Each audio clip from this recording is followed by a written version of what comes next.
Polare di Marostica. Una scelta vincente, semplice, affidabile, competitiva.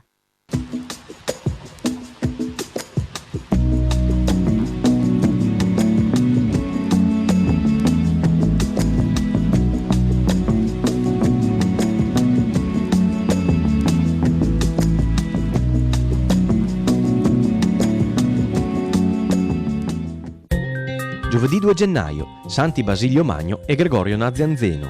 È il secondo giorno dall'inizio dell'anno, ne mancano 363 alla fine. Il sole sorge alle 7:51, tramonta alle 16:39. La luna si leva alle 8:15, tramonta alle 18:19.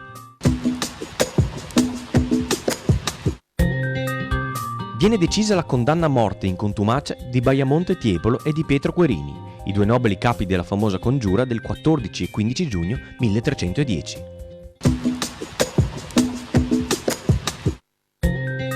Presso il Tempio Regina Pacis a Giavera del Montello, un presepio di circa 100 metri quadri con statuine in movimento, laghetti, acqua, pioggia, neve ed effetti speciali. Il presepio si può visitare fino al 7 gennaio tutti i giorni dalle 15:30 alle 19:30, dal 7 gennaio solo sabato e domenica oppure su appuntamento.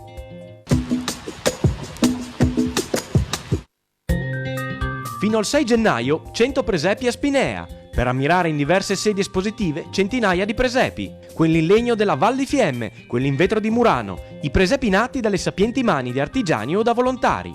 Mostre aperte il pomeriggio nei giorni feriali, anche al mattino in quelli festivi.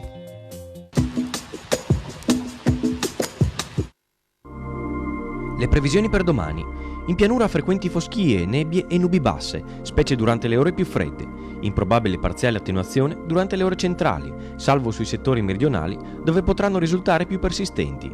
Sulle zone montane da poco a parzialmente nuvoloso, con nubi bassi e foschie e nebbie nei fondovalle, specie durante le ore più fredde. Maggiori schiarite sulle Dolomiti.